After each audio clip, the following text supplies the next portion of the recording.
Hallelujah! Praise the Lord! Hallelujah! Ang pinakamataas na pagpupuri at pagluluwalhati ay tanging sa ating pinakamamahal na Panginoong Hesus. Dobleng paggalang sa ating minamahal at ginagalang na Evangelista Pastor Wildy Estrada Almeda, maging sa lahat ng minamahal niyang mga anak, pag-alaala sa mga turo at aral ng ating minamahal at ginagalang na Assistant Pastor Lina C. Almeda. Ako po ay bumabati ng isang magandang tanghali na po sa inyong lahat, sa ating pong mga beloved workers, sa ating mga bisita, magandang tanghali po sa inyong lahat. Hallelujah! Bago ko po ako magpasalamat sa ating pinakamamahal na Panginoong Hesus, umpisahan ko po nung hindi ko pa po nakikilala ang ating pinakamamahal na Panginoong Hesus. Hallelujah! Noong mga panahon na yon, hindi ko pa po nakikilala ang ating pinakamamahal na Hesus, bagamat ako po ay tumatawag ng may Diyos. Tuwing mahal na araw, sinusugatan ko po yung aking likod bilang pagpipinitensya. Yung pagdating po ng bagong taon, sasabihin ko po na ito na yung huling kong inom ng alak. Ngunit wala po palang kabuluhan yung mga bagay na yon. Hallelujah! Hanggang isang araw, 1979, napadpad po ako sa dako po ng May Kawayan. Nung po ako napadpad sa dako ng May Kawayan, lalo pong naging magulo ang aking buhay.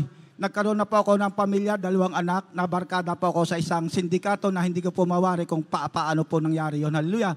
Ako po ay natutong gumamit ng pinagbabawal na gamot, umiinom po ako ng syrup, yung marijuana, parang sigarilyo ko na lamang po yan. At yung amin pong tahanan, nung ako po ay nalipat ng tirahan, dito po dati po ako sa Banga, nalipat po ako ng Zamora sa May Kawayan, sa bayan.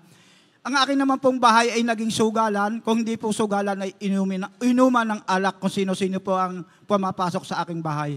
Ngunit salamat sa ating pinakamamahal pong Hesus, nung ako po ay nakasama sa isang trabaho bilang isang helper electrician. Hallelujah!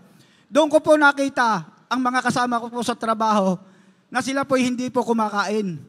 Umiinom lamang po sila ng tubig pagdating po ng break time, alas 10, alas 12, alas 3. Ngunit pinagmamastan ko po sila po ay malalakas. Hallelujah! Ako naman po noong mga panahon na yon, dahil hindi ko pa nga po kilala ang totoong Diyos, bagamat may Diyos akong tinatawagan, ang aking pong merienda ay beer at mani. Hallelujah! Kaya po pagdating ng Sabado, halos wala na po akong maibigay na pera sa aking mahal na asawa. Lagi po kaming nag-aaway. Hallelujah! Ngunit isang araw, May 9, 1992, nabagayan po nila ako ng salita ng Diyos. Ang sabi niya sa akin, Brad, pumunta ka sa Luneta. Doon mo makikita ang tunay na pagbabago ng ating pinakamamahal na Panginoong Hesus. Noong mga panahon na yon, maliliit pa po yung aking anak, naging 3 na po sila, 8 taon, 6 na taon at 4 na taon.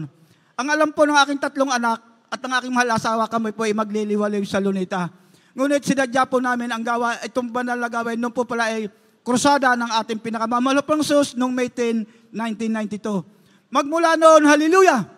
Nung nag-umpisa na po yung banal na gawain, hindi po kami umaalis sa upuan. Hanggang inabot po kami ng malakas na ulan, hanggang sa nagpatanggap na po ang ating minamahal na Pastor Wildy Estrada Almeda. Ang hindi ko po makakalimutan noong mga panahon yun, yung sinabi niya ng ating minamahal at ginagalang na Pastor, ang sabi niya, sa lahat ng baguhan na tatanggap ngayon sa ating pinakamamahal na Panginoong Hesus, kung kayo'y magpapatuloy, inyong makikilala ang totoong Diyos at magbabago ang inyong buhay. Hallelujah! Ang sabi ko noon mga panahon na yon, Diyos ko, bakit ngayon lang kita nakilala? Sana noon pa. Hallelujah! At ito pa po sinabi ng ating minamahal na Pastor, sa mga hindi magpapatuloy, maaring sasabihin, hindi totoo ang Diyos na aking pinakilala at maaring sinungaling ako. Ngunit sa akin napatunayan ko na totoong propeta ang ating pinakamamahal na Panginoong Hesus. Hallelujah! Kaya ko po nasabi yan, magmula po noong May 10, 1992, hindi pa po agad ako nagpabautismo sa tubig sa pangalan ni Jesus, sapagkat pagdating po ng May 16 o 17 sa dako po ng Amoranto, doon ko po tinanggap ang bautismo sa tubig sa pangalan ni Jesus. Instant po, binago ako ng ating pinakamamahal na Panginoong Hesus. Hallelujah! Oh, hallelujah! Yung aking pag-iinom ng alak, pagsusugal sa aming tahanan, lahat ng bisyo ika nga, pati yung walang kabanalan, inalis ng ating pinakamamahal na Panginoong Hesus. Hallelujah! At sa kahabagan ng ating pinakamamahal na Panginoong Hesus, noong nakaraang May 10, dito pong nakaraang taon, May 10, 32 years na po ako naglilingkod sa ating pinakamamahal na Panginoong Hesus nang ayon sa kanyang kahabagan. Hallelujah! At binigyan po ako ng mga trabaho ng ating pinakamamahal na Panginoong Hesus.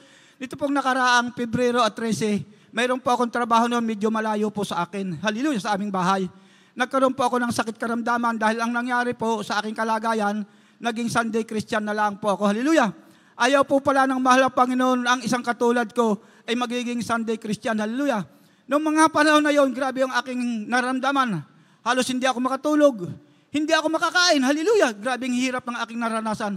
Ang sabi ko noon, mahal na Panginoon, isang gabi yun, sinabi ko, mahal na Panginoon, kung ganito rin lang ang aking karamdaman o aking nararanasan, buti pa kunin mo na lamang ako nang hindi na maghihirap ang aking pamilya. Ngunit ayaw po pala ng mahal na Panginoon na ganun. Hallelujah! Isang araw ng Miyerkules o Linggo, hallelujah, may practice po ang adult choir, hallelujah. Ang sabi po nung nagtuturo sa akin, sa amin, sabi niya, Brad, manalangin ka na, hallelujah.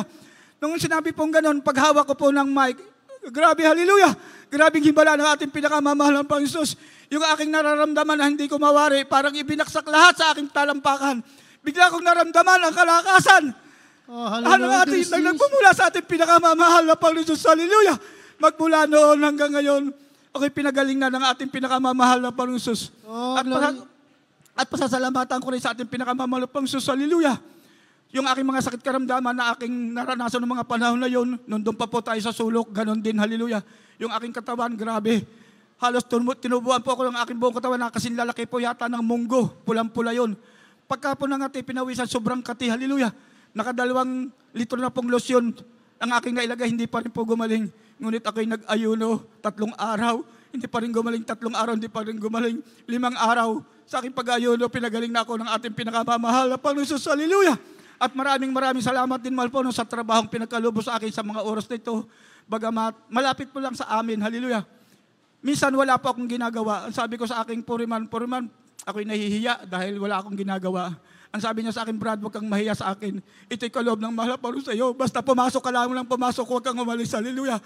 Dahil pagka ikaw umalis, baka makakuha ka ng ibang trabaho, mawawala ng manggagawa na katulad mo. Hindi naman po sa pinagmamalaki yung aking karunungan, hallelujah. Isa pa akong elektrician, ngunit wala pa akong pinag-aralan. Halos grade 6 nga po, hindi ko po natapos. Ngunit salamat sa ating pinakamamaroso, yung karunungan na elektrician, ipinagkalo po niya sa akin na wala akong pinag-aralan. Yan, tao sa puso ko po yung pinapasalamatan sa ating pinakamamahal na Panginoon. At ito lang pong nakaraang Miyerkules, o nung isang Miyerkules, kung di po kakamali, July 24. Hallelujah!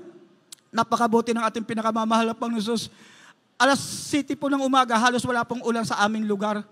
Ang ginawa ko po, pumasok po ako, dala-dala ko po yung e-bike. Hallelujah.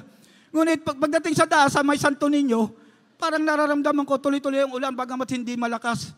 Ngayon, pagdating ko po sa site, iniwan ko lamang yung aking e-bike, biglang tumawag yung aking mahal na po. Sabi niya, tatay, umuwi ka na dahil pataas na ng pataas ang tubig. Hallelujah. Tama-tama, wala na po akong masakyan magmula Santo Niño hanggang dito sa Marimil, wala akong nasakyan. Ngunit napakabuti ng ating pinakamamahal po, nakarating ako ng maluwalhati ng alas 9 ng umaga.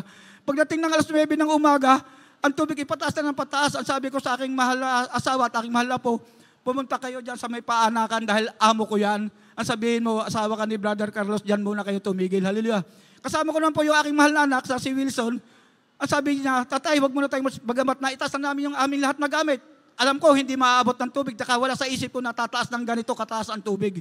Hallelujah. Pagdating ng mga hanggan dito na yung tubig, lampas na sa aking puso, parang may bumulong sa akin. Umalis ka na. Dalhin mo ang iyong bigas. Hallelujah. Ang sabi ko sa anak ko, anak, tara, alis na tayo. Pabayaran natin yan.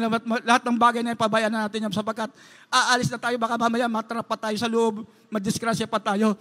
Napakabuti ng ating pinakamamahal na Panginoon. Hallelujah. Nung kami nakaalis, hallelujah, nakita ko ang tubig. Halos hindi na kami makalabas. Nakalabas na po kami ng bahay halos na hindi na po kami makalabas sa mataas. Ngunit salamat sa malapang noon, yung mga kapitbahay ko naglagay ng lubid. Doon ka pa may humawak hanggang doon, hanggang sa nakita ko talagang napakataas na ng tubig. Hallelujah. Ngayon, pagdating ng alas 5, nakita ko, biglang humupa ang tubig. Pagpunta ko sa aming bahay, hallelujah, ubos lahat talaga, basa lahat ang aming mga gamit.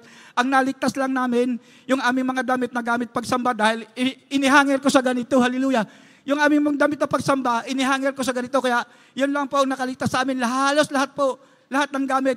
Ang sabi ko sa malapang noon, nung una, medyo ako naiyak. Sabi ko, malapang noon, maraming salamat. Alam ko, papalitan mo ito ng bago. Hallelujah! Ngayon nga po, pagdating po ng Huwebes ng umaga, mayroon pong tumawag sa akin, ano Brad, kumusta ka lagay mo? Sabi ko, Brad, pinagpala ako ng mahal na Panginoon. Lahat ng luma, papalitan na yata ito ng bago ng ating pinakamamahal na Panginoon. Hallelujah! At sabi niya, Brad, huwag ka mag-alala. Pupunta ako sa inyo, dadala kita ng 3 kumot at isang tuwalya. Salamat sa ating pinakamamahal na Panginoon. Hallelujah! At sinabi pa po ng isang kapatiran, Brad, huwag ka mag-alala. Kung sira ang rice cooker mo, bibigyan kita ng rice cooker at isang electric pan. Hallelujah!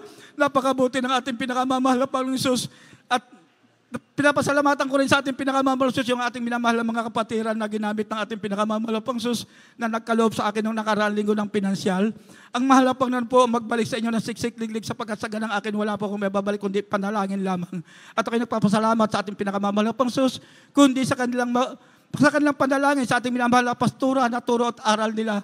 Hindi ko sana nakilala ang mahal na Panginoon, kaya ang lahat ng pagpupuri at pagduluwalhati at pagdadakila ay para po lamang sa ating pinakamamahal na Panginoon. Hallelujah, praise the Lord.